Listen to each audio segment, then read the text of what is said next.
দিন শব্দটি ব্যাপক অর্থবোধক একটি শব্দ। এটি বিভিন্ন সূরার বিভিন্ন আয়াতে বিভিন্ন রকম অর্থে ব্যবহার হয়েছে। যেমন কোরআন যে সূরা দিয়ে উদ্বোধন হয়েছে, যেই সূরাটি আমরা প্রতিদিন 5 ওয়াক্ত নামাজে তেলাওয়াত করি, সবাই বলেন তো দেখি সেই সূরাটার নাম কি? সূরাতুল ফাতিহা যখন আপনি তেলাওয়াত করবেন, সেই সূরার ভেতরেও আপনি দিন শব্দটি পেয়ে যাবেন। সওয়াবের নিয়তে আমার সাথে তেলাওয়াত করেন, আলহামদুলিল্লাহি রাব্বিল আলামিন আর রহমানির রহিম মালিকি ইয়াউমিদ্দিন। আলহামদুলিল্লাহি রাব্বিল আলামিন, সকল প্রশংসা আল্লাহর, যিনি জগৎ সমূহের প্রতিপালক। আর রহমানির রহিম, তার পরিচয় হলো তিনি দয়াবান, তিনি মেহেরবান। আর তার আরেকটা পরিচয় হলো মালিকি ইয়াউমিদ্দিন।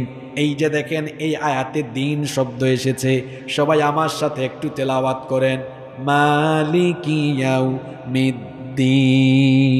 তো এখানে দিন শব্দের অর্থ কি ধর্ম নাকি? না, দিন শব্দের অর্থ তাহলে কি? তাফসীর ইবনে কাসির, তাফসীর তাবারি, কুরতুবী সহ সব তাফসীর খুলে দেখেন, মুফাসসিরিনে কেরাম এখানে দিন শব্দের অর্থ করেছেন মালিকি ইয়াউমিদ্দিন, আই ইয়াউমুল জাযাই আও ইয়াউমুল হিসাব, অর্থাৎ বিচার দিবসের, হিসাব দিবসের মালিক যিনি। জোরে বলেন তিনি কে? তাহলে এখানে দিন শব্দের অর্থ পেলাম বিচার দিবস। সবাই একটু কষ্ট করে বলেন, এখানে দিন শব্দের অর্থ কি পেলাম? দিন শব্দের অর্থ এখানে পেলাম বিচার দিবস। এবার আপনি আরেকটু সামনে গিয়ে যান, প্রথম সূরা তো আপনি তেলাওয়াত করলেন, এই সূরার নাম হলো সূরাতুল ফাতিহা। এবার দ্বিতীয় সূরা, পরবর্তী সূরায় চলে যান, সেই সূরাটার নাম হলো সূরাতুল বাকারা। এই সূরায় আপনি দিন শব্দটি পেয়ে যাবেন।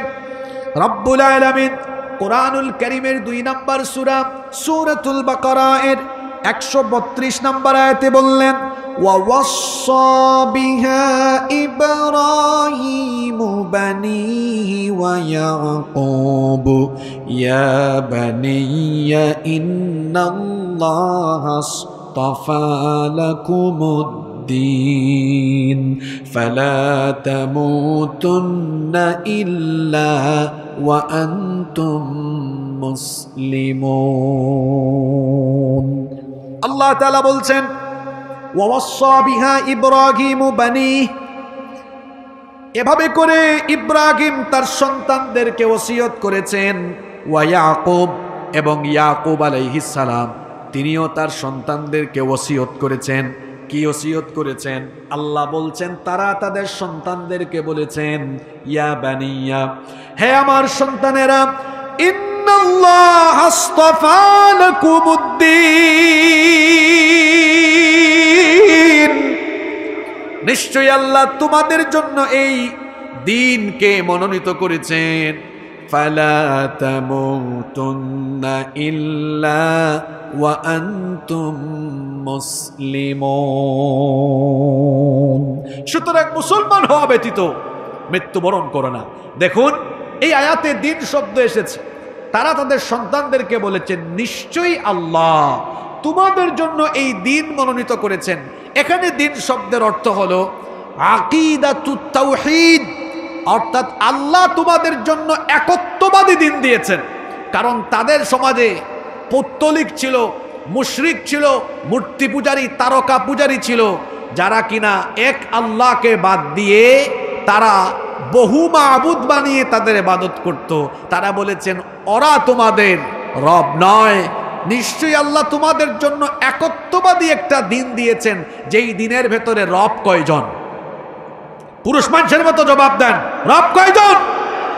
একজন, একজন রব, একত্ববাদী দিন তোমাদেরকে দেওয়া হয়েছে। তাহলে এখানে দিন শব্দের অর্থ হলো তাওহীদ।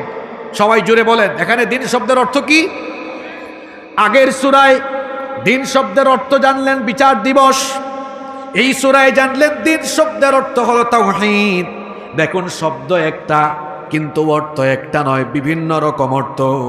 আপনি আর একটু সামনে এগিয়ে যান, কোরআনে কারীমের 42 নম্বর সূরা সূরাতুশ শুরা এর 21 নম্বর আয়াতে আল্লাহ বলছেন, আম লাহুম শুরাকাউ শারাউ লাহুম মিনাদ দীনি মা লাম ইয়াযাম বিহিল্লাহ। আল্লাহ তাআলা বলছেন, তাদের কি এমন কোন শরীক রয়েছে যারা তাদের জন্য এমন দিন ঠিক করে দিয়েছে যার অনুমতি আল্লাহ দেন নাই? এখানে দিন শব্দের অর্থ হলো শরীয়তের বিধিবিধান।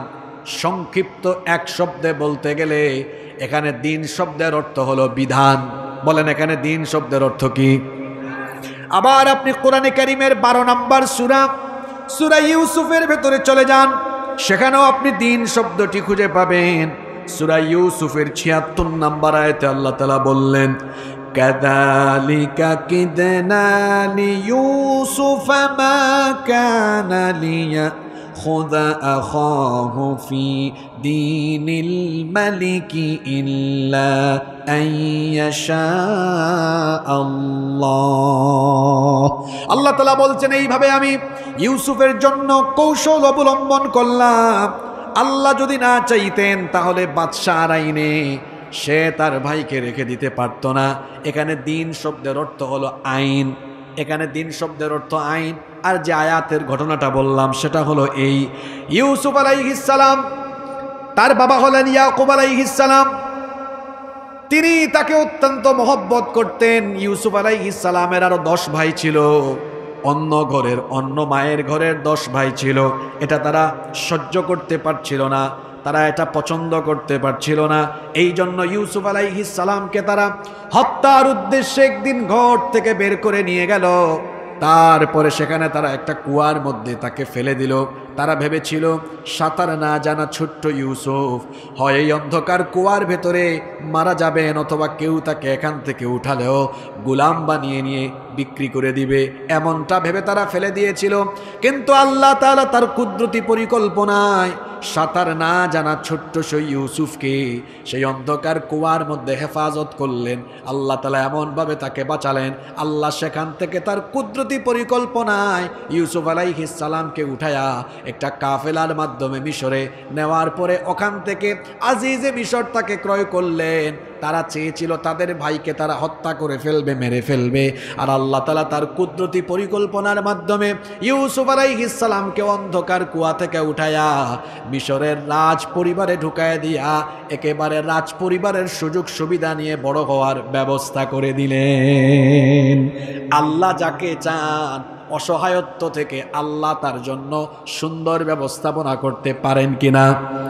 আল্লাহ যাকে চান তাকে আল্লাহ ক্ষমতা থেকে নামাতে পারেন, আল্লাহ যাকে চান তাকে আবার ক্ষমতার মধ্যে বসায় দিতে পারেন।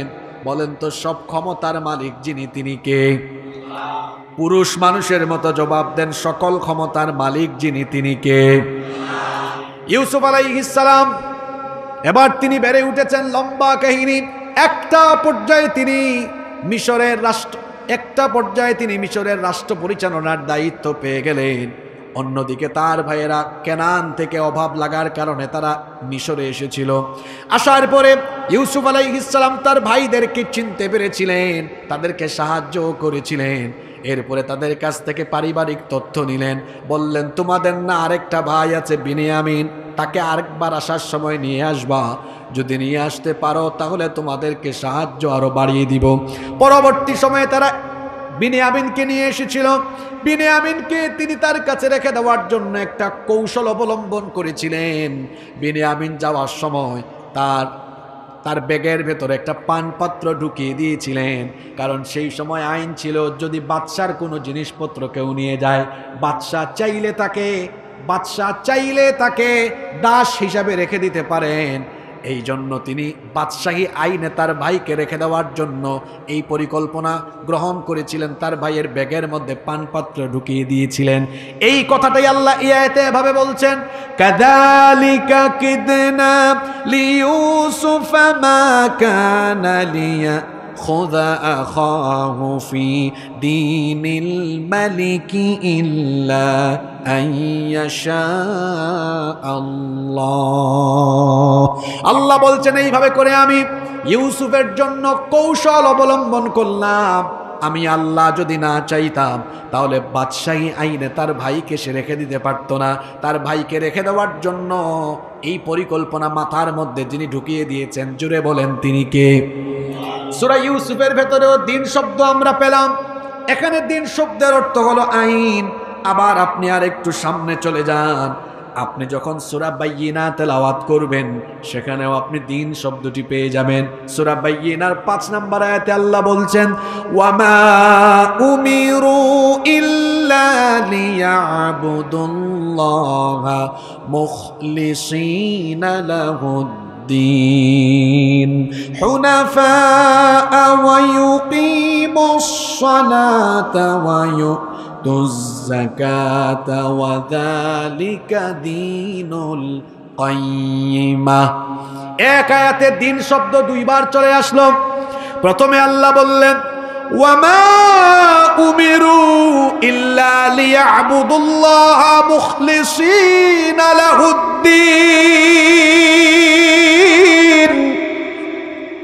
তাদেরকে কেবল এই আদেশ দেওয়া হয়েছে দিনকে তারা একনিষ্ঠভাবে তার জন্যই নির্ধারণ করে নিবে। একনিষ্ঠভাবে তারা তাদের রবের জন্য দিনকে ঠিক করে নিবে। ওয়া ইউকিমুস সালাতা ওয়া ইউতুজ যাকাত, তারা সালাত কায়েম করবে এবং যাকাত আদায় করবে। ওয়া যালিকা দীনুল কাইয়্যিমা, এটাই হচ্ছে সুস্পষ্ট দিন। এই আয়াতে দিন শব্দের অর্থ মুফাসসিরিনে কেরাম বলেছেন, এই আয়াতে দিন শব্দের অর্থ হলো আল ইযআন ওয়াল খুদু ওয়াত তাআতু ওয়াত তাদাল্লুল ওয়াল ইনকিয়াদ। মানে হলো দিন শব্দের অর্থ হলো একনিষ্ঠতা, একাগ্রতা। সম্মানিত ভাইয়েরা দেখেন, এক শব্দের আলোচনা চলছে, একটা শব্দ কিন্তু কতগুলো আয়াতে এই শব্দের ব্যাখ্যা এসেছে। আল্লাহু আকবার। এখানে দিন শব্দের অর্থ হচ্ছে একাগ্রতা, একনিষ্ঠতা। আর আমার দেশে অনেকে দিন শব্দের অর্থ করে দিয়েছে ধর্ম। কোথায় পেয়েছেন এটা? আরবি অভিধান খোলেন, ডিকশনারি পড়েন, কোরআন পড়েন, শব্দ একটা কিন্তু এটি ব্যাপক অর্থবোধক, অনেক ব্যাপকতা রাখে। কতগুলো সূরার কথা বললাম। সূরাতুল ফাতিহায় দিন শব্দের অর্থ বিচার দিবস। সূরা বাকারায় বললাম দিন শব্দের অর্থ হচ্ছে তাওহীদ। সূরা ইউসুফের মধ্যে দিন শব্দের অর্থ পেলাম আইন। আবার সূরা বাইয়িনায় দিন শব্দের অর্থ পেলাম একাগ্রতা, একনিষ্ঠতা। আবার সূরা শুরার মধ্যে দিন শব্দের অর্থ পেলাম বিধান। আজকে যে সূরা আমরা আলোচনা করছি এটা কোরআনের 3 নাম্বার সূরা। সূরার নাম হলো আলে ইমরান। এখানেও দিন শব্দটি এসেছে। আল্লাহ বলছেন ইন্নাদ-দীনা ইনদাল্লাহিল ইসলাম, নিশ্চয়ই আল্লাহর নিকট একমাত্র মনোনীত দিন হলো ইসলাম। আপনি ভাবতে পারেন হুজুর দেশের এই পরিস্থিতিতে আপনি এই আয়াত ধরছেন কেন?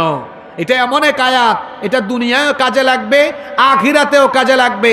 আখিরাতের প্রথম ধাপ হলো কবর। কবরে সবার জন্য প্রশ্ন কয়টা? পুরুষ মানুষের মতো বলেন, কবরে প্রশ্ন কয়টা? 3টা। প্রথম প্রশ্ন আমার রব্বুকা, তোমার রব কে? দ্বিতীয় প্রশ্ন বলেন তো কি? জোরে বলেন। মা দীনুকা। আজকে দিনের আয়াত এমনি এমনি ধরি নাই। দুনিয়ায় যারা দিন বুঝে দিনের পথে চলবে না, কবরে এরা দিন সম্পর্কে প্রশ্নের উত্তর দিতে পারবে না। এরা আটকে যাবে, ধরা খাবে। আপনি একটু পরে বুঝবেন কেন এই আয়াত ধরেছি। দিন এখানে সূরা আলে ইমরানে বলা হচ্ছে ইন্নাদ-দীনা ইনদাল্লাহিল ইসলাম, নিশ্চয়ই আল্লাহর নিকট একমাত্র মনোনীত দিন হলো ইসলাম। এখানে দিন শব্দের অর্থ কি? এখানে দিন শব্দের অর্থ মুফাসসিরিনে কেরাম করেছেন আন-নিযামুল কাউনি আল কামিল ওয়াল খালি মিনান নকস, অর্থাৎ পরিপূর্ণ, সম্পূর্ণ, কমপ্লিটেড, যেটাকে আমরা বলতে পারি এভাবে যে কমপ্লিট কোড অফ লাইফ, পরিপূর্ণ জীবন বিধান, তাহলে এখানে দিন শব্দের অর্থ হলো, যদি বলেন হুজুর এত লম্বা কথা মনে রাখতে পারবো না, সংক্ষেপে বলেন, তাহলে সংক্ষিপ্ত কথা হলো জীবন ব্যবস্থা।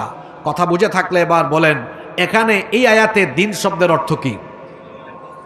জীবন ব্যবস্থা মানে কি? এখানে শব্দ হলো দুইটা, একটা শব্দ জীবন আর একটা শব্দ ব্যবস্থা, একটু সংযোগ আছে। জীবন মানে কি? What is life? জীবন কি? জীবন হলো, মনে করেন কোনো একজন মানুষ জন্মগ্রহণ করেছে 1980 সালে, মৃত্যুবরণ করেছে 2024 সালে, তাহলে 1980 থেকে 2024 পর্যন্ত এই পুরো সময়ের সমষ্টি হলো জীবন। ব্যবস্থা কি?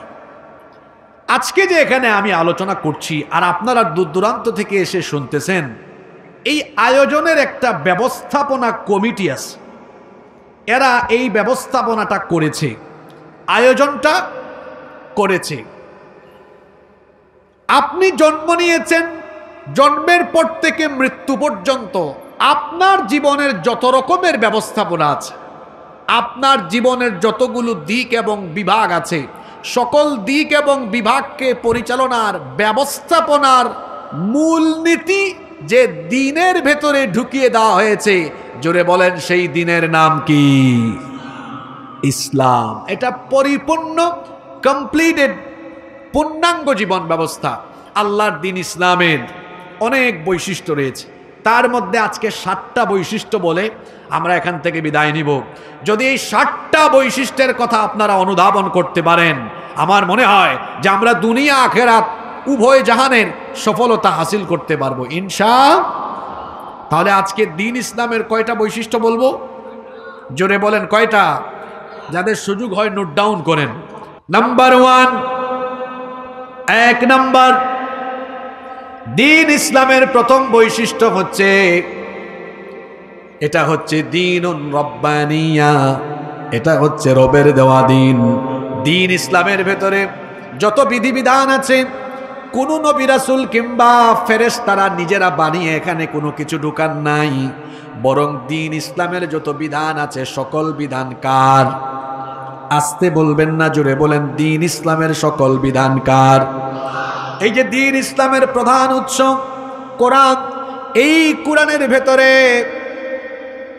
আমার নবী কিংবা ফেরেশতা জিবরিল কেউ কিছু ঢুকিয়ে দিতে পারেন নাই, বরং এই কোরআনের ভেতরে যা কিছু আছে কোরআনের বাণী। জোরে বলেন কার বাণী? কাফিরেরা বলা বলি করতে লাগলো, আমাদের চোখের সামনে শিশুকাল, শৈশবকাল, যৌবনকাল পেরিয়ে তারা বলল মুহাম্মদ, আমরা বলি সাল্লাল্লাহু আলাইহি ওয়াসাল্লাম, এখন বড় হয়েছে, এখন বলে তার কাছে নাকি ওহী আসে, আল্লাহর তরফ থেকে তার কাছে নাকি ওহী নাজিল হয়। এটা আমরা বিশ্বাস করি না। তারা বলতে লাগলো নিশ্চয়ই সে এটি বানিয়ে নিজে নিজে রচনা করে। আল্লাহ তাআলা জবাব দিয়ে দিলেন, ওয়ামা ইয়ানতিকু আনিল হাওয়া ইন হুয়া ইল্লা ওয়াহয়ুন ইউহা।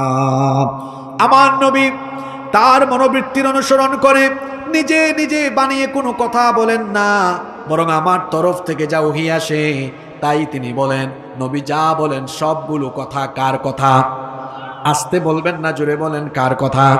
আল্লাহ আরো বললেন, আমার নবী যদি নিজে থেকে কোনো কিছু কোরআনে ঢুকিয়ে দিতেন, ওয়ালাউ তাকাওয়ালা আলাইনা বা'দাল আকাওয়িল লাআখাযনা মিনহু বিল ইয়ামিন সুম্মা লাকাতা'না মিনহুল ওয়াতিন। আমি বলি নাই, এমন কোনো বিষয় যদি আমার নামে আমার নবী কোরআনে ঢুকিয়ে দিতেন, তাহলে আমি আমার নবীর এই ডান হাতকে চেপে ধরতাম আর নবীর এই কণ্ঠ নালীটাকে আমি আল্লাহ কেটে ফেলে দিতাম। আল্লাহু আকবার। তার মানে হলো কোরআনের ভেতরে যা আছে সবগুলো কথা কার কথা? এজন্য দিন ইসলামের প্রথম বৈশিষ্ট্য হলো, এটা হলো দীনুন রব্বানিয়া, এটা রবের দেওয়া দিন। এই দিনের ভেতরে আল্লাহর বিধান ব্যতীত অন্য কারো মন গড়া বিধান ঢুকানো নাই।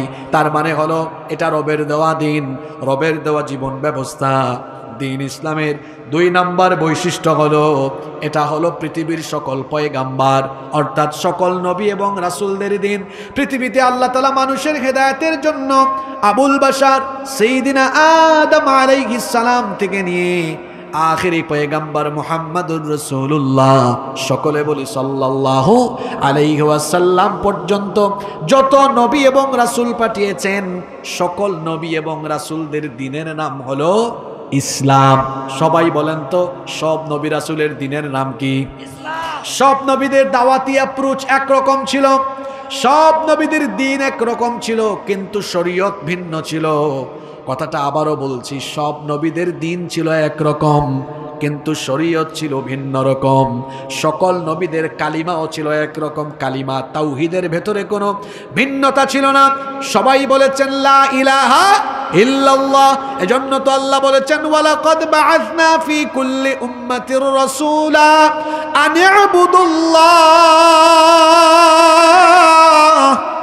অবশ্যই আমি সকল জাতিগোষ্ঠীর জন্য রাসূল পাঠিয়েছি। তাদের দাওয়াতি অ্যাপ্রোচ, দাওয়াতি সম্ভাষণ একরকম ছিল। সকলেই যার গোলামীর দাওয়াত দিয়েছেন, জোরে বলেন তিনি কে? সবাই আল্লাহর গোলামীর দাওয়াত দিয়েছেন। সব নবীদের দ্বীনও একরকম ছিল কিন্তু শরীয়ত ভিন্ন রকম ছিল। বলবেন হুজুর শরীয়তে ভিন্নতা কেমন করেছিল? যেমন আদম আলাইহিস সালামের শরীয়ত ছিল তার জামানায় ভাই বোনকে বিয়ে করতে পারত, কারণ তখন তো এত জনসংখ্যা ছিল না।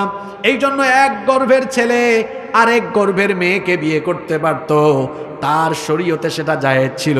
কিন্তু বলেন তো আমাদের শরীয়তে এটা জায়েজ আছে নাকি? কথা বলেন না কেন, জায়েজ আছে নাকি? এই রকম পূর্বের নবীদের শরীয়তে অনেক কিছু জায়েজ ছিল যেটা আমাদের শরীয়তে জায়েজ নাই। তার মানে হলো নবীদের শরীয়ত ভিন্ন রকম ছিল কিন্তু সব নবীদের দ্বীন ছিল কয় রকম? সবাই বলেন কয় রকম? সবার দ্বীন ছিল একরকম, দ্বীন ছিল একটাই, আর সেই দ্বীনের নাম হলো ইসলাম।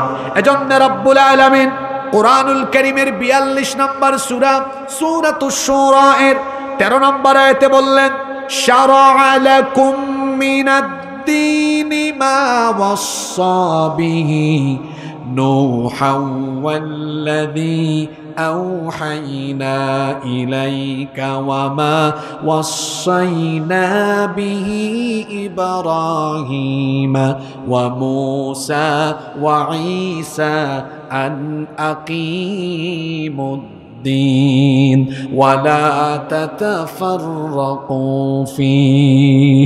আল্লাহ তাআলা বলছেন তোমাদের জন্য সেই দিনকে বিধিবদ্ধ করে দেওয়া হয়েছে যার নির্দেশ ইতিপূর্বে নূহ আলাইহিস সালামকেও দেওয়া হয়েছিল। ওগো আমার হাবিব, আপনার কাছে যে ওহী পাঠানো হয় এই ধারা নতুন নয়, এই ধারা পুরাতন।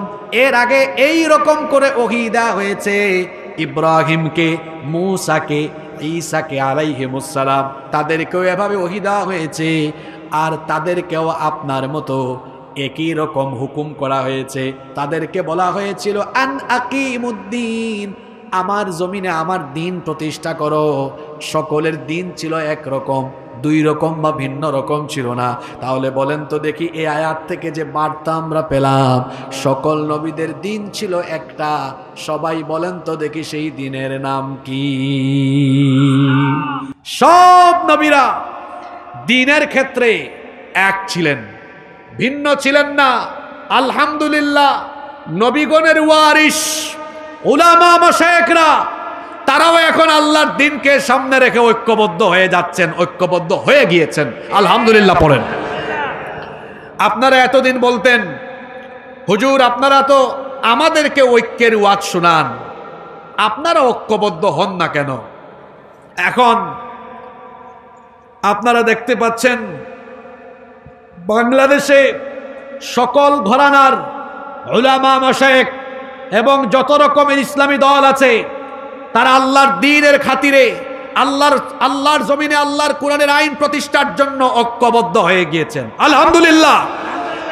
কওমি আলিয়া, হানাফি, দেওবন্দি, কি জামাত, কি হেফাজত, কি খেলাফত, কি জমিয়ত, কি অন্যান্য দল, আল্লাহর দ্বীনের জন্য আমরা সবাই এখন সীসা ঢালা প্রাচীরের মতো ঐক্যবদ্ধ হয়ে গিয়েছি। আলেমদের ঐক্যের এই সুন্দর চিত্র যখন বাংলাদেশে পরিস্ফুটিত হয়েছে, তখন ভারতীয় আধিপত্যবাদী শক্তি দিল্লি এবং ভারতের 5টা গোলামদের মাথা খারাপ হয়ে গিয়েছে। আমরা আল্লাহর কোরআনের ভাষায় তাদেরকে জবাব দিচ্ছি, মুতু বিগাইদিকুম, তোমাদের জ্বালাপুরা নিয়ে তোমরা মরে যাও, আমাদের কিচ্ছু করার নাই। আমরা এতকাল আলেম ওলামারা আলাদা আলাদা ছিলাম, আমরা বুঝতে পেরেছি ইসলাম বিরোধীরা আমাদেরকে আলাদা দেখলে তারা খুশি। আমরা আল্লাহর দ্বীনের স্বার্থে এখন ঐক্যবদ্ধ হয়ে গিয়েছি।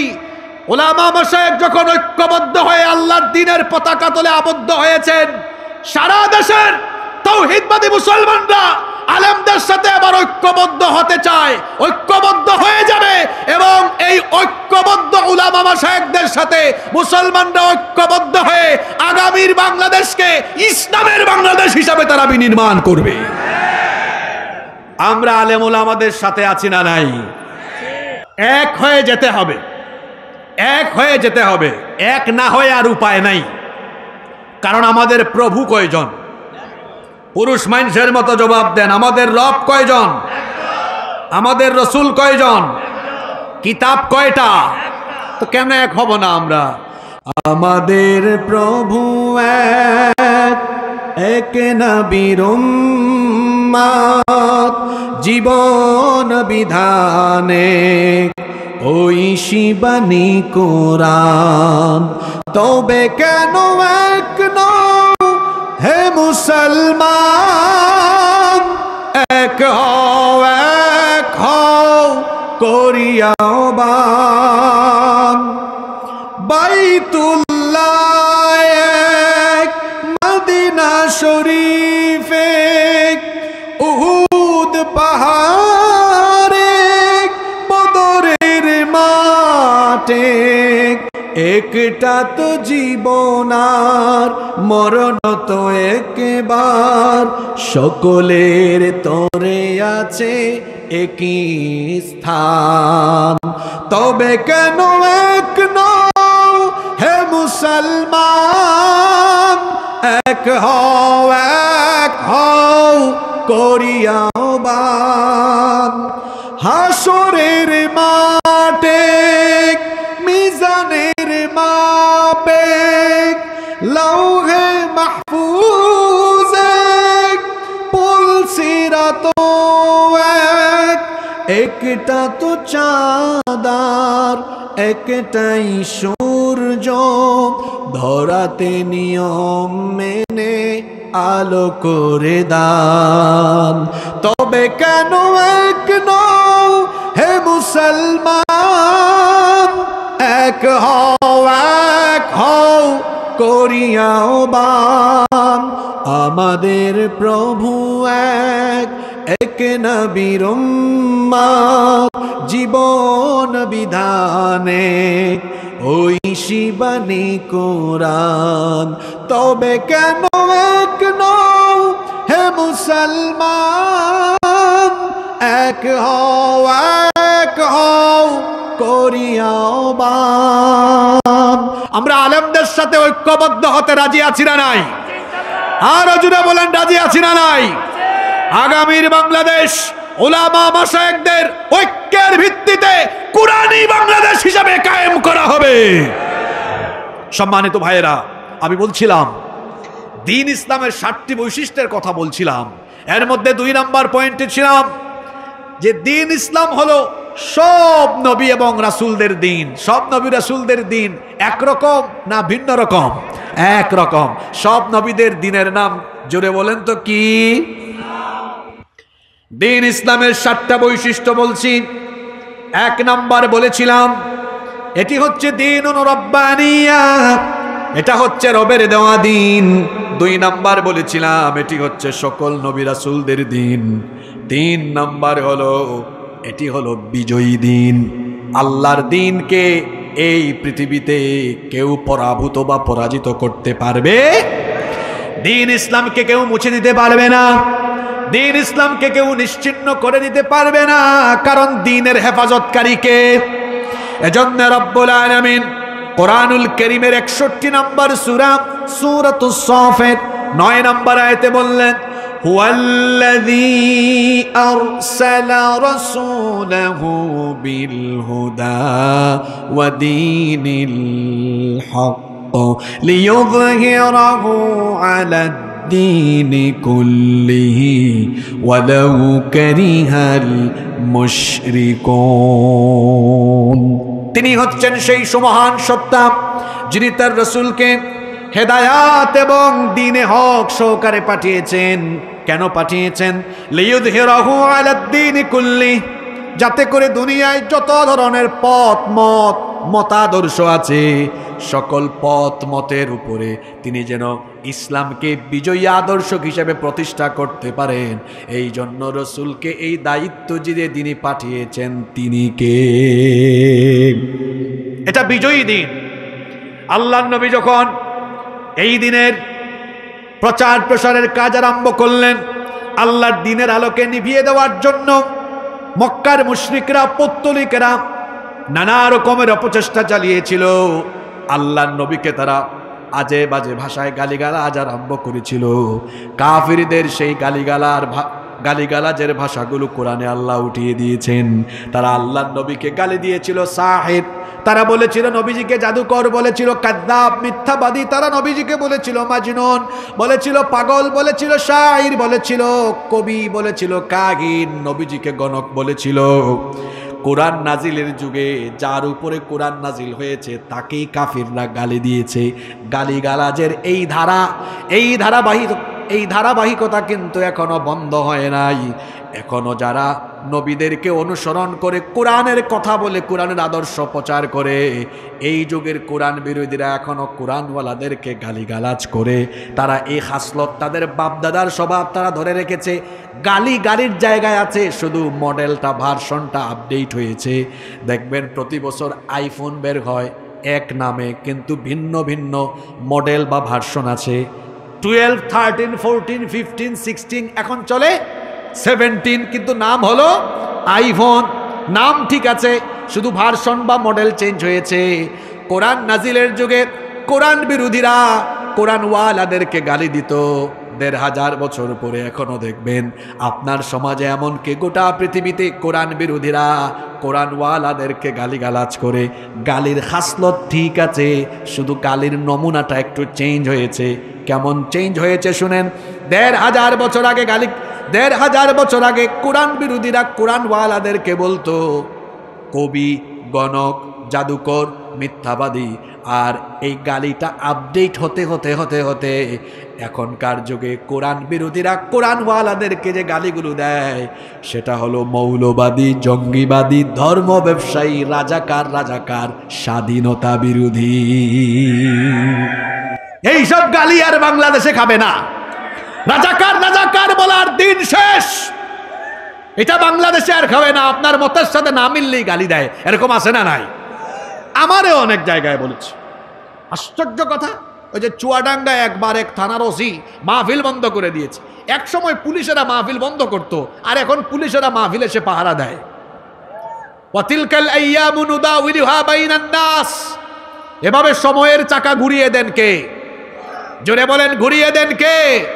ক্ষমতায় থাকলে অনেকে দিশেহারা হয়ে যায়, ডানে বামে পুলিশ নিয়ে চলাফেরা করে আর মনে করে হামসে বড় কোন হে। আরে ভাই, ক্ষমতায় আছেন বলে পুলিশ আপনাকে হাত পাও দিয়া স্যালিউট মারে, ক্ষমতা চলে গেলে এই পুলিশ আবার হাত পা দুইটা দিয়া পিটাবে। এই জন্য ক্ষমতার ঠেলায় অহংকারী হওয়া যাবে না। অহংকারীদের পরিণতি কখনো ভালো হয়। আমার দেশে এক দাম্ভিক নারী ছিল না? জোরে বলেন, ছিল না? কি অহংকারী ছিল, বলে পালাবো না, এই দেশ আমার। তারপরে ঠিকই কি করেছে, এই মহিলার খাসলত ভালো না, এটা আগেও পালাইছে কয়েকবার। কখনো ভালো মানুষ তার দেশ ছেড়ে পালায় না। পালায় কারা? চোর ডাকাতেরা পালায়, ভালো মানুষেরা কখনো পালায় না। সম্মানিত ভাইয়েরা, আমি বলছিলাম আল্লাহর নবীকে গালিগালাজ করলো, নির্যাতন করলো, নিপীড়ন করলো, বহু সাহাবীদের জীবনেরা কেড়ে নিল, বহু সাহাবীরা শহীদ হলেন। ইসলামের আলোকে নিভিয়ে দেওয়ার জন্য সেই সকল পৌত্তলিক কাফেরেরা কি অপচেষ্টাই না চালালো, কিন্তু তারা আল্লাহর দ্বীনকে জমিন থেকে কি নিশ্চিহ্ন করতে পেরেছে? জোরে বলেন, পেরেছে? রব্বুল আলামিন বলছেন, ইউরিদুনা লিইউতফিউ নূরাল্লাহি বিআফওয়াহিহিম ওয়াল্লাহু মুতিম্মু নূরিহি ওয়ালাউ কারিহাল কাফিরুন। তারা চায় তাদের মুখের ফুৎকার দিয়ে আল্লাহর দ্বীনের আলোকে তারা নিভিয়ে দিতে, কিন্তু আল্লাহ বলছেন না, এটা তারা পারবে না, বরং আমার দ্বীনের আলোকে আমি পরিপূর্ণ করব। কারণ দ্বীন ইসলামের হেফাজতের দায়িত্ব যিনি নিয়েছেন তিনি কে? দ্বীন ইসলামের 3 নম্বর বৈশিষ্ট্য হলো, এই দ্বীনের আলোকে কেউ নিভাতে পারবে না, এই দ্বীনকে কেউ মুছে দিতে পারবে না, বরং আল্লাহর দ্বীনের বিরুদ্ধে গিয়ে যারা আল্লাহর দ্বীনের বিরুদ্ধে অবস্থান নিয়ে দ্বীন ইসলামকে মুছে দিতে চাইবে, তারা সমূলে মুছে যাবে, ধ্বংস হয়ে যাবে, তাদের অস্তিত্ব পর্যন্ত থাকবে না। তাহলে দ্বীন ইসলামের 3 নম্বর বৈশিষ্ট্য পেলাম, এটা বিজয়ী দিন। জোরে বলেন তো, এটা কি দিন? আমি একটু পেছন থেকে রিভিশন করছি। বলেছিলাম দ্বীন ইসলামের প্রথম বৈশিষ্ট্য হলো এটা হচ্ছে রবের দেওয়া দিন। 2 নাম্বার বলেছিলাম এটা সকল নবী রাসূলদের দিন। 3 নাম্বার বললাম এটা হলো বিজয়ী দিন। 4 নাম্বার হলো এটা হলো চূড়ান্ত দিন।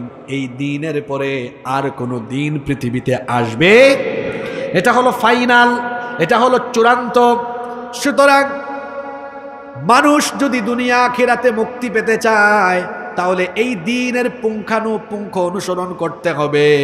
এই দিনকে বাদ দিয়ে কেউ যদি অন্য কোনো পথ মতের অনুসন্ধান করে, সেই লোক দুনিয়া এবং আখিরাত উভয় জায়গায় ক্ষতিগ্রস্ত হয়ে যাবে। এজন্য রব্বুল আলামিন কোরআনুল কারীমের 3 নম্বর সূরা আলে ইমরানের 85 নম্বর আয়াতে বললেন, وَمَن يَبْتَغِ غَيْرَ الْإِسْلَامِ دِينًا فَلَن يُقْبَلَ مِنْهُ وَهُوَ فِي الْآخِرَةِ مِنَ الْخَاسِرِينَ। যেই ব্যক্তি ইসলাম বাদ দিয়ে অন্য কোনো দ্বীনের তালাশ বা অনুসন্ধান করবে, সেটা তার কাছ থেকে গ্রহণ করা হবে না। এবং ইসলাম বাদ দিয়ে অন্য কোনো মত, পথ বা আদর্শ যারা গ্রহণ করবে, সে যেন জেনে রাখে আখিরাতে সেই ব্যক্তি ক্ষতিগ্রস্ত হয়ে যাবে। আমার দিকে তাকান, বড় গুরুত্বপূর্ণ পয়েন্টে কথা হচ্ছে।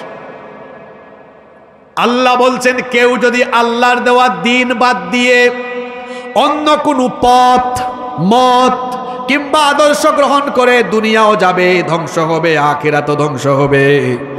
আল্লাহর দ্বীন ইসলাম আসার পরে অন্য কোনো পথ, মত বা আদর্শের অনুসরণ করা যাবে। এজন্য আল্লাহর নবী বলেছেন, হাদিসটি মুসনাদে আহমদ এবং বাইহাকি শরীফে বর্ণিত হয়েছে।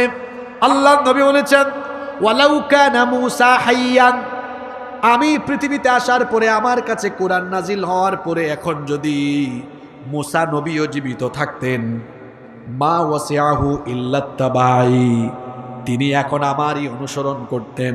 বলেন তো, মূসা নবীকে আল্লাহ একটা কিতাব দিয়েছিলেন, সেই কিতাবের নাম কি? তাওরাত। সবাই বলেন, সেই কিতাবের নাম কি? শুনেন, আল্লাহর নবী বলেছেন, আমার কাছে কোরআন নাজিল হওয়ার পরে এখন যদি মূসা নবীও দুনিয়ায় থাকতেন, তাহলে তিনি তার কাছে নাজিল হওয়া তাওরাতের অনুসরণ করতে পারতেন না। কারণ কোরআন নাজিল হওয়ার পরে অন্যান্য সকল বিধিবিধানকে রহিত কিংবা বাতিল করে দিয়েছেন কে? এজন্য আল্লাহর নবী বলেছেন, এখন যদি মূসা নবীও জীবিত থাকতেন, তিনিও এখন কোরআনের অনুসরণ করতেন। আমার নবী মূসা নবীর উদাহরণ দিলেন।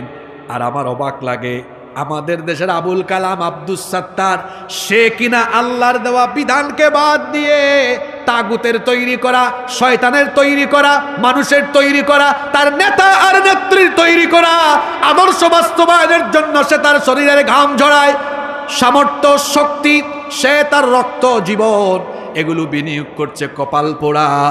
সে জানে না আল্লাহর দিন বাদ দিয়ে অন্য কোনো পথ আর মতের অনুসরণ করলে, অন্য কোনো পথ আর মতের তালাশ করলে দুনিয়াও ধ্বংস হবে, আখিরাতও ধ্বংস হবে।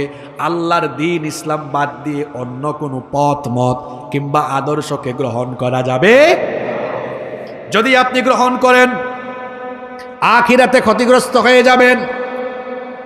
আপনার শরীরের সবটুকু শক্তি সামর্থ্য, শরীরের শক্তি সামর্থ্য, ঘাম, রক্ত, জীবন এগুলো একমাত্র যার জন্য বিনিয়োগ করতে হবে, জুড়ে বলেন তিনি কে? কারণ আপনার জানের মালিক আপনি নন, মালের মালিকও আপনি নন। এই জন্য চাইলেই জান আর মাল যে কোনো জায়গায় আপনি খরচ করতে পারবেন না। এই জানমাল যিনি দিয়েছেন, জানমাল একমাত্র তার পথেই খরচ করতে হবে। যারা সেই জান আর মাল আল্লাহর জন্য উৎসর্গ করবে, যারা তাদের জীবনের সবটুকু সময়, শক্তি, সামর্থ্য আল্লাহর দ্বীনের জন্য বরাদ্দ করে দিবে, আল্লাহ রাব্বুল আলামিন সেই সকল বান্দাদের জীবনের বিনিময়ে আল্লাহ তাদেরকে জান্নাত দিয়ে দিবেন। সুবহানাল্লাহ। এই ওয়াদাটা আল্লাহ সরাসরি করেছেন। সূরা তাওবার 111 নম্বর আয়াতে আল্লাহ বলেছেন, ইন্নাল্লাহা আশতারা মিনাল মুমিনিনা আনফুসাহুম ওয়া আমওয়ালাহুম বিআন্না লাহুমুল জান্নাহ। নিশ্চয়ই আল্লাহ মুমিনদের থেকে জান এবং মাল খরিদ করে নিয়েছেন, আর তাদের জান আর মালের বিনিময়ে আল্লাহ তাদেরকে জান্নাত দিয়ে দিয়েছেন। সুতরাং কোথায় দৌড়ান? এই যুবকেরা, কোথায় দৌড়ান? কোন দিকে যান? চিন্তা করে দৌড়ান আপনি। হ্যাঁ, কোথায় যাচ্ছেন আপনি? এই যে আপনার শরীরের যৌবনের শক্তি, সামর্থ্য, এই যৌবনের শক্তি, সামর্থ্য, এই সবটুকু যিনি দিয়েছেন, গলার আওয়াজ বড় করে আকাশ বাতাস প্রকম্পিত করে বলেন তিনি কে? Keep in your mind, youth is not a gift given by your leader. যৌবন আপনার নেতার দেওয়া গিফট নয় যে আপনি আপনার নেতার সামনে পিছনে দৌড়াইয়া দৌড়াইয়া চামচামি করে করে এটা শেষ করবেন। আপনারা যুবক যারা আছেন, আপনাদেরকে অনেকে টার্গেট করে আপনাকে ইউজ করে, ব্যবহার করে। কিভাবে? তার ক্ষমতার স্বার্থে, তার রাজনৈতিক স্বার্থে সে আপনাকে টার্গেট করে। আপনার পকেটে 1500 টাকা ঢুকাই দিয়া কিংবা লোভনীয় কোনো প্রস্তাব দিয়ে আপনাকে সামনে পিছনে রেখে মোটর সাইকেল শুডাউন করায়, আপনাকে চামচার মতো ব্যবহার করতে চায়। যুবক ভাইদেরকে আমি প্রশ্ন করতে চাই, এই যৌবন এটা কি কোনো নেতা দিয়েছে? জোরে বলেন, নেতা দিয়েছে? এটা দিয়েছে কে? তো তুমি চামচার মতো দৌড়াও কেন? Be a prestigious person, you have to personality. তোমার মধ্যে ব্যক্তিত্ব থাকা দরকার। এই যে আমিও তো আপনার মতো যুবক মানুষ, আমি কথা বলছি, ঘাম বেরোচ্ছে, আমার শরীরের এক ফোঁটা ঘাম। আমাকে কেউ আব্বা ডাকলেও তার সামনে পিছনে চামচার মতো ঘুরাইতে পারবে না। তার কারণ হলো আমার তারুণ্য, আমার যৌবন, আমার ঘাম, আমার রক্ত, আমার জীবন এটা কোনো নেতা নেত্রীর চামচামি করার জন্য দেওয়া হয় নাই। এই তারুণ্য, এই যৌবন, আমার ঘাম, আমার শ্রম, আমার রক্ত, আমার জীবন এটা যদি দিতেই হয় তাহলে আল্লাহর জমিনে আল্লাহর দ্বীন কায়েমের জন্য উৎসর্গ করে দিব। যা বললাম তা যেন মনে থাকে। চামচামি করবেন না, বরং শরীরের ঘাম, তারুণ্য, যৌবনের শক্তি এটা কোরআনের মিছিলে দিবেন, আল্লাহর দ্বীনের জন্য দিবেন। কোরআন হাদিস যেখানে আমরা আছি, কোরআন হাদিস নাই যেখানে আমরা নাই। শোনেন, সৎ সঙ্গে স্বর্গবাস, অসৎ সঙ্গে সর্বনাশ। এক লোক আতরের দোকানে ঢুকেছে, আতর কিনে নাই, কিন্তু 10 মিনিট আতরের দোকানে ছিল। বলেন তো তার শরীরে আতরের সুবাস লাগবে কি লাগবে না? আরেক লোক বিড়ি সিগারেট খায় না, কিন্তু রাস্তায় এক বিড়িখুরের সাথে কুলাকুলি করছে, শরীরে কিসের গন্ধ লাগবে? এটা কেন বলেছি? আতরের সাথে থাকলে যেমন আতরের গ্রাণ হয়, ঠিক তেমনি আলেম উলামা পীর মাশায়েখ কুরআনওয়ালাদের সাথে থাকলে বলে কুরআনের আসরও নিজের ভেতরে পড়ে, আর বিড়িকুরের সাথে থাকলে যেমন বিড়ির গন্ধ হয়, ঠিক তেমনি চোর ডাকাত চাঁদাবাজ সন্ত্রাসী চরিত্রহীন লম্পটদের সাথে থাকলে ধীরে ধীরে নিজেও চরিত্রহীন হওয়ার সম্ভাবনা চলে আসতে পারে। এই জন্য আলেম উলামাদের সাথে আমরা আসি না নাই, হয় আলেম হন, নইলে আলেমের ছাত্র হন, নইলে আলেমদের সাথী হন। আমরা আলেমদের সাথে আসি না নাই, জোরে বলতে হবে, আলেমদের সাথে আছি না নাই। এজন্য আমরা তো এই যুগে নবী রাসূল পাই নাই, তো নবী রাসূলদের উত্তরসূরি কারা? আলেম উলামারা। এজন্য আমরা আলেম উলামাদের সাথে থেকে কোরআন হাদিস তথা দ্বীনের ছায়াতলে, দ্বীনের পতাকা তলে থাকবো। কারণ আল্লাহর দ্বীন বাদ দিয়ে অন্য কোনো পথ মতের অনুসরণ করলে দুনিয়াও যাবে, আখিরাতও। নাম্বার 5, দ্বীন ইসলামের 5 নম্বর বৈশিষ্ট্য হচ্ছে এটি হলো সার্বজনীন, এটি হলো বিশ্বজনীন দ্বীন। এটা কোনো আঞ্চলিক বা সাম্প্রদায়িক দ্বীন নয়, বরং কোরআন হলো আল্লাহর দ্বীন, হলো সার্বজনীন, এটা হলো বিশ্বজনীন। এজন্য দেখেন আমাদের রব, আমাদের আল্লাহ, তার পরিচয় তিনি বড় সুন্দর করে দিয়েছেন। তিনি হচ্ছেন রব্বিল আলামিন।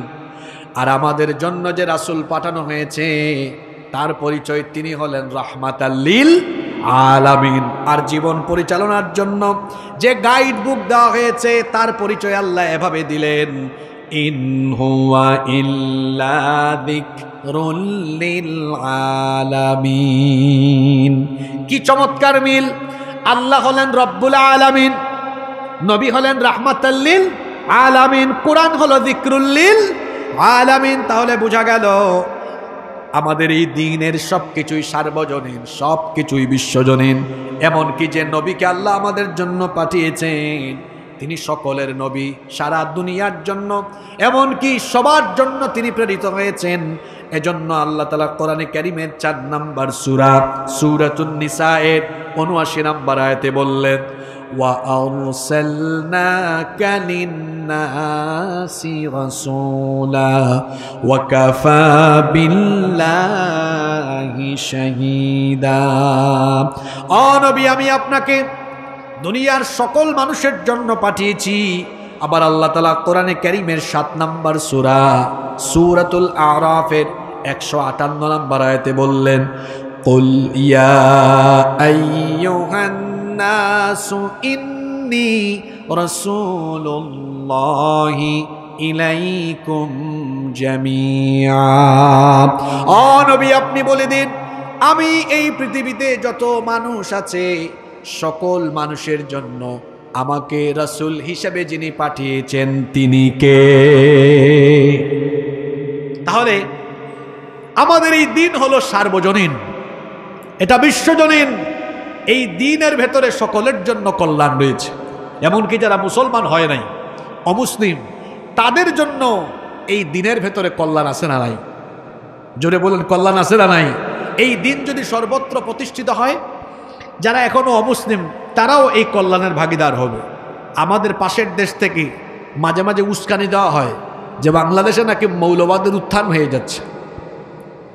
এই বাংলাদেশে যদি দ্বীন প্রতিষ্ঠা হয়ে যায় তাহলে অমুসলিম যারা হিন্দু, বৌদ্ধ, খ্রিস্টান, সংখ্যালঘু যারা আছে তাদের অবস্থা খারাপ হয়ে যেতে পারে। এদের কথা শুনলে মনে হয় আরে বাপরে বাপ, মায়ের চেয়ে মাসির দরদ যেন। নিজের চরকায় তেল দাও, নিজের চরকায় তেল দাও।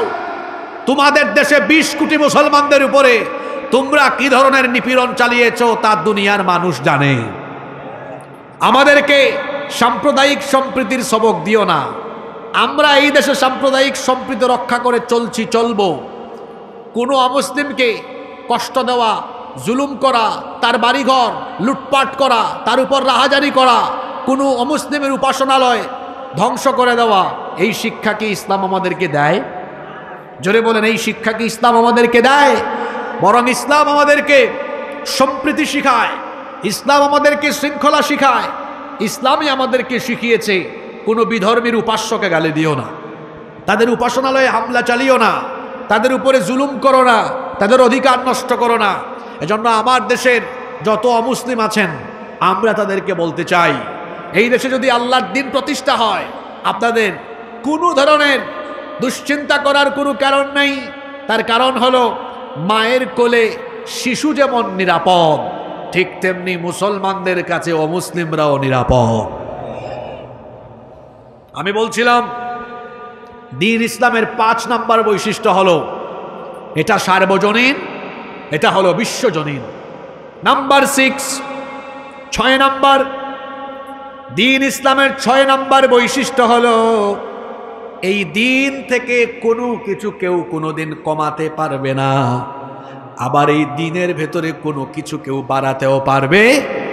বলেন তো 1500 বছর হয়ে গেল কোরআন নাজিল হয়েছে, আজ পর্যন্ত কোরআনের কোনো বিধান কেউ কি বাড়াতে বা কমাতে পেরেছে নাকি? জুড়ে বলেন, পেরেছে নাকি?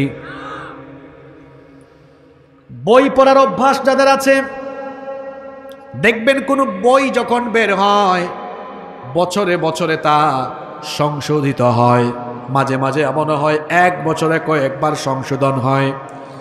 সংশোধন করতে গিয়ে সেখানে অনেক ইনফরমেশন, অনেক তথ্য পরিবর্তন হয়, পরিবর্ধন হয়, সংযোজন হয়, বিয়োজন হয়। কিন্তু 1500 বছর হয়ে গেল আল্লাহর কোরআনের একটা আয়াত তো দূরের কথা, শব্দ তো দূরের কথা, অক্ষর তো দূরের কথা, একটা অক্ষরের নুক্তা পর্যন্ত পরিবর্তন সংযোজন বা বিয়োজন হয়েছে নাকি?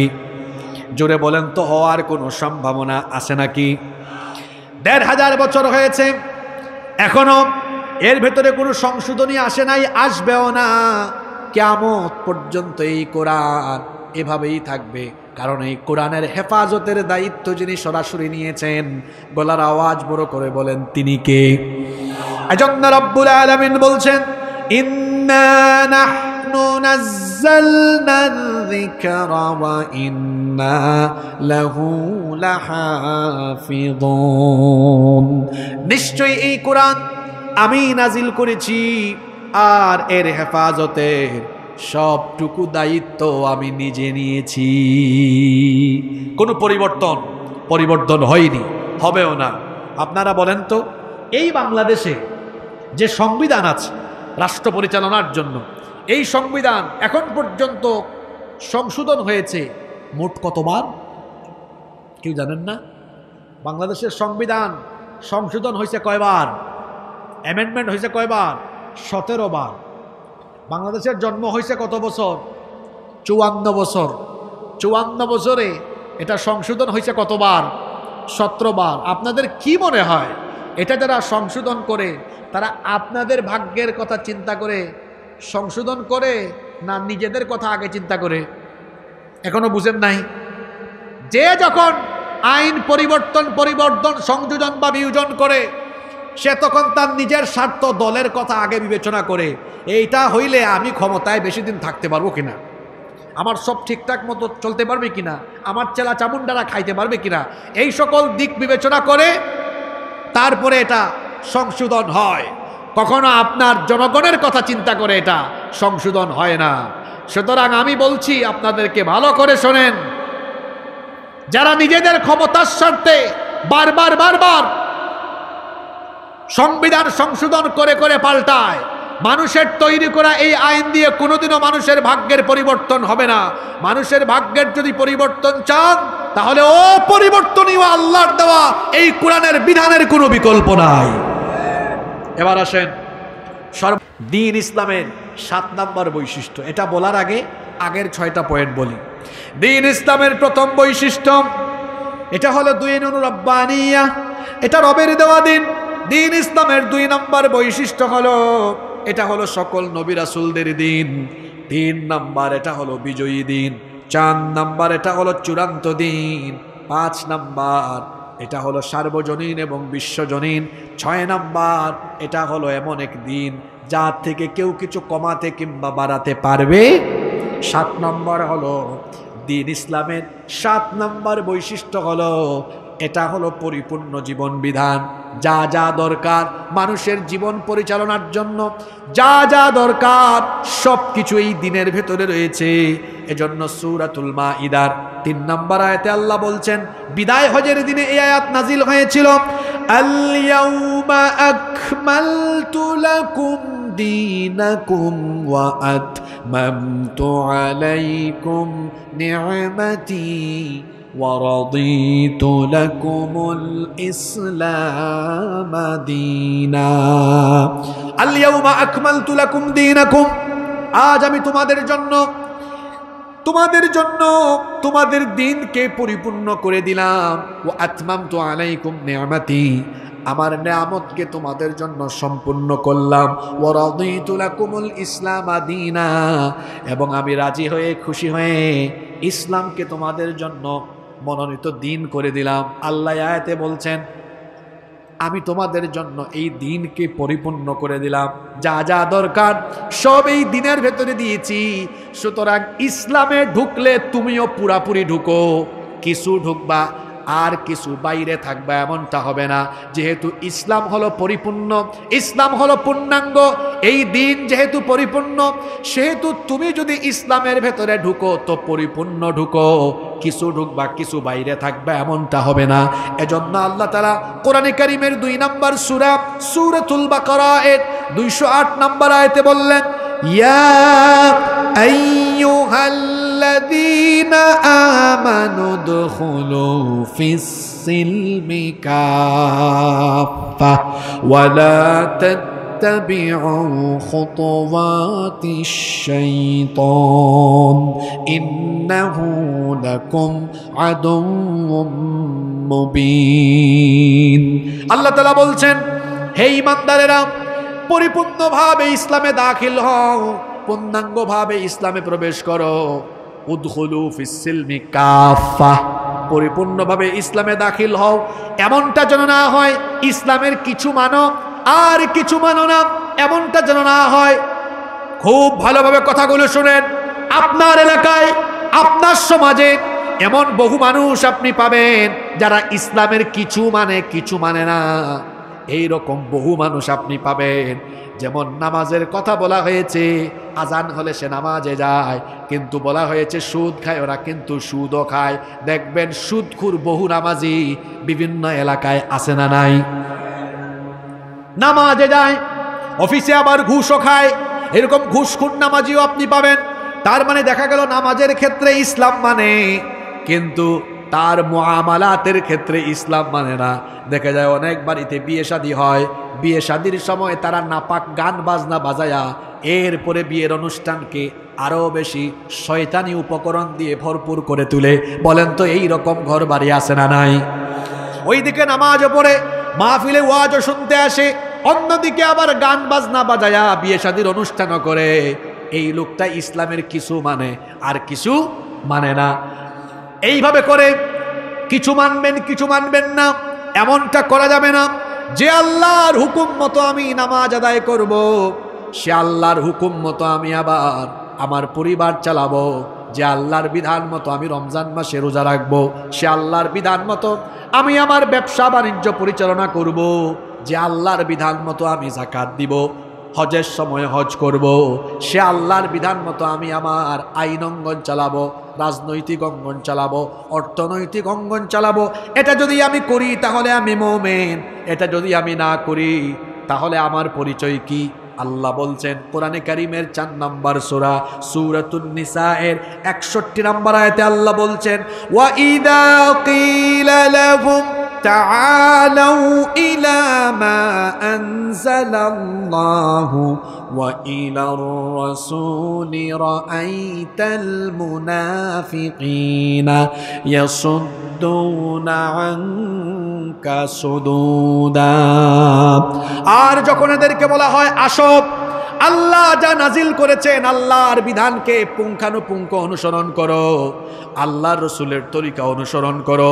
ও নবী, আপনি তখন দেখবেন রাআইতাল মুনাফিকিনা ইয়াসুদ্দুনা আনকা সুদুদা, তখন আপনি দেখবেন মুনাফিক শ্রেণীর লোক যারা, তারা আস্তে করে পাশ কাটিয়ে চলে যায়। তাহলে আল্লাহ পরিচয় করায় দিলেন কোরআনের যারা কিছু মানে না, এরা মুমিন নয়। আল্লাহ এদের পরিচয় দিয়েছেন এরা হলো, ঘুমায় গেছেন নাকি?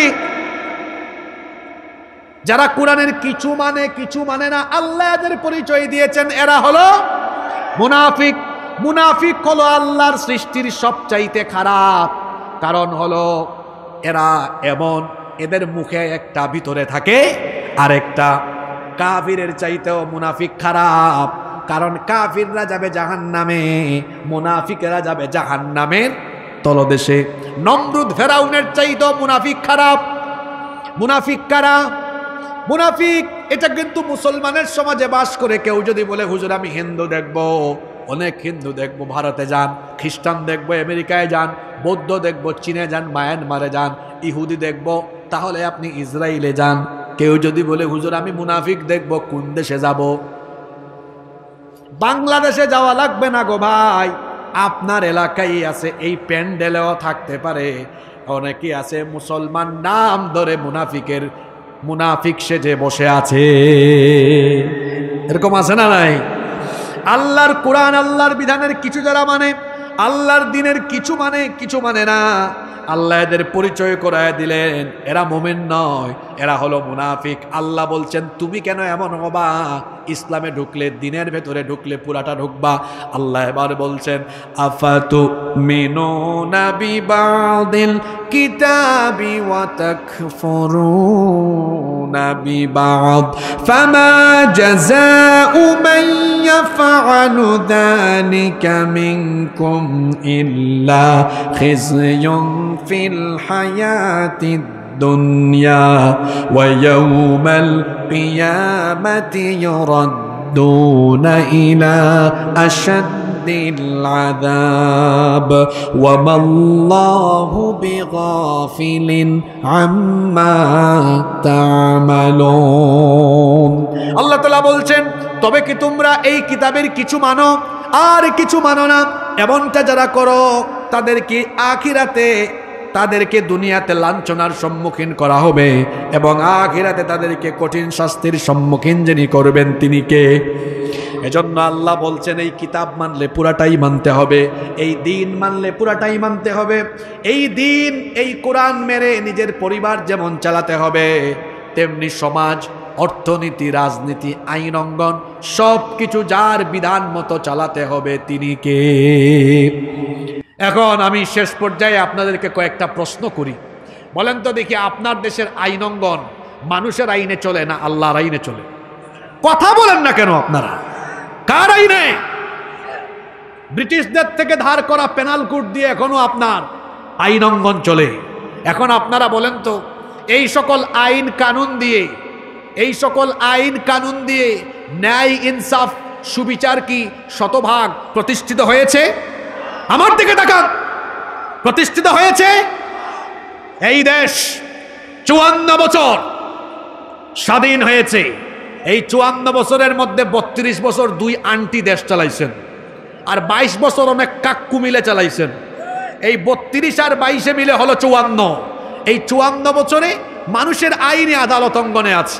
এই আইন থাকার ফলে কি হয়েছে দেখেন, এই যে নারীরা এত ক্ষমতা পেয়েছিলেন, এই দেশে কিন্তু নারী অধিকার প্রতিষ্ঠিত হয়নি, বরং আপনারা দেখেছেন নারী নির্যাতন, নিপীড়ন, ধর্ষণ আগের চেয়ে বেড়েছে না কমেছে? জোরে বলেন, বেড়েছে না কমেছে? গত কয়েক মাস আগে মাগুরায় এক ছোট্ট মেয়ে, আমাদের এক ছোট্ট বোন আসিয়া, 8 বছর বয়স, এক পরিবারের 3 নরপিশাচ আমার এই বোনটির উপরে পাশবিকতা চালিয়েছে। 4-5 দিন হাসপাতালে থেকে কষ্ট পেয়ে দুনিয়া থেকে বিদায় নিয়েছে। আপনারা আমাকে বলেন, আমার বোন আসিয়া কবরে গিয়ে তার কবরে ঘাস উঠে গেছে, তার ধর্ষণকারীরা এখনো বেঁচে আছে না নাই? কথা বলেন না কেন?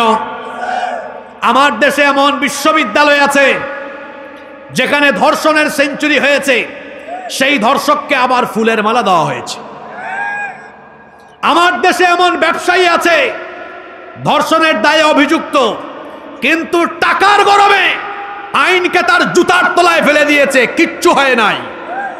আমার দেশে এমন রাজনীতিবিদ আছে ধর্ষণের আইনে, ধর্ষণের দায়ে অভিযুক্ত, ক্ষমতার ঠেলায় আইনকে চেপে ধরে রেখেছে, তার কিছুই হয় নাই। এবার জোরে বলেন তো, আদালতে আল্লাহর আইন না মানুষের আইন? জোরে বলেন কার আইন? এ কেমন আইন যে আইন থাকার ফলে ধর্ষিতা কবরে চলে যায় আর ধর্ষক বেঁচে থাকে? এ কেমন আইন যে আইন থাকার ফলে ধর্ষিতা আত্মগোপনে গিয়ে এক সময় আত্মহত্যা করে চলে যায় আর ধর্ষক সাদা পায়জামা পাঞ্জাবি পরিধান করে ফুলের মালা গলায় দিয়ে হাঁটে? যেই সমাজে এমন আইন থাকলে পরে ধর্ষিতা কবরে যায় আর ধর্ষক বুক ফুলাইয়া হাঁটতে পারে, সেই আইনের মুখে আমি লাথি মারি। এবার আপনারা বলেন, সেই আইন মানুষের তৈরি করা আইনের পরিবর্তে সেখানে যদি আল্লাহর কোরআনের আইন থাকতো, তো আল্লাহর কোরআনে ধর্ষকের শাস্তি কি? রজম, মৃত্যুদণ্ড।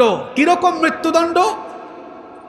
যে কারাগারের ভেতরে হবে আর কেউ দেখবে না, এমনটা নয়। আল্লাহ কি বলেছেন? ওয়াল ইয়াশহাদু আযাবাহুমা তাইফাতুম মিনাল মুমিনিন। এদের শাস্তি দেওয়া হবে কিছু মানুষের সামনে, মানুষ এটা দেখবে। এই যে এখন আমার বক্তব্য অনেকে লাইভ টেলিকাস্ট করছে, আল্লাহ বলছেন এই ধরনের চরিত্রহীন লম্পটদের শাস্তি যখন হবে মানুষ এটা দেখবে, প্রয়োজনে এটা লাইভ টেলিকাস্ট হবে, লাইভ মৃত্যুদণ্ড হবে। আপনারা আমাকে বলেন, এই দেশে যদি একজন ধর্ষকের বিচার মানুষের চোখের সামনে করা হতো, যদি সত্যিকার অর্থেই একজন ধর্ষকের শাস্তি কোরআন মোতাবেক মানুষের চোখের সামনে রজম বা মৃত্যুদণ্ড দেওয়া হতো, তাহলে এই দেশে আর ধর্ষক বাড়তো? জোরে বলেন, বাড়তো? এক বিচার দেখে বাদবাকি লম্পটরা তারের মতো সুদা হয়ে যেত।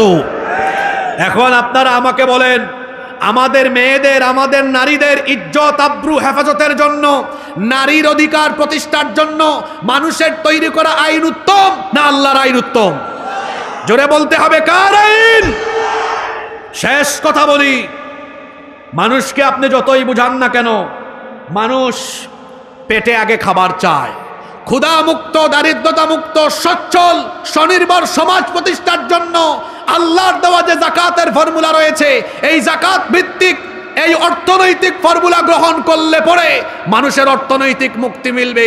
সুতরাং শেষ কথা সংক্ষেপে বলতে চাই, আমাদের মুক্তির জন্য, অধিকার প্রতিষ্ঠার জন্য মানুষের তৈরি করা আইনকে লাথি দিয়ে বঙ্গোপসাগরে ফেলে আল্লাহর কোরআনের আইনকে গ্রহণ করে নিতে হবে। কারা কারা রাজি আছেন দুহাত তুলে আল্লাহকে দেখান। আমার শ্রদ্ধাভাজন বড় ভাই, আজকের মাহফিলের সম্মানিত প্রধান অতিথি, প্রধান মুফাসসির, আন্তর্জাতিক খ্যাতি সম্পন্ন মুফাসসিরে কোরআন হযরত মাওলানা আব্দুল্লাহ আল আমিন হাইয়াহুল্লাহ ওয়া আতালাল্লাহু উমরাহ ওয়া জাআলাহু আলিমান মাহিরান বাহিতান ওয়া তাকাব্বালাল্লাহু জুহুদাহু লিখিদমাতিদ দ্বীন। আমরা সকলে বলি আমিন। তিনি অসুস্থ, অসুস্থতা নিয়েও ছুটে এসেছেন। আল্লাহ তাআলা তাকে শিফাআন আজিলান ওয়া কামিলান নসিব করুন। আমি আর কথা বাড়াতে চাই না, তিনি চলে এসেছেন। আমি আমার বক্তব্য এখানেই শেষ করব। আমরা এই আয়াতের আলোকে দ্বীন ইসলামের 7টা বৈশিষ্ট্য জেনেছি। আল্লাহ তাআলা এগুলো আমাদেরকে উপলব্ধি করে বাস্তব জীবনে প্রত্যেকটি কথার বাস্তবায়ন ঘটানোর তৌফিক দান করুন। সুবহানাকা আল্লাহুম্মা ওয়া বিহামদিক আশহাদু আল্লা ইলাহা ইল্লা আনত আস্তাগফিরুকা ওয়া আতুবু ইলাইক। ওয়াসসালামু আলাইকুম ওয়া রাহমাতুল্লাহি ওয়া বারাকাতুহু।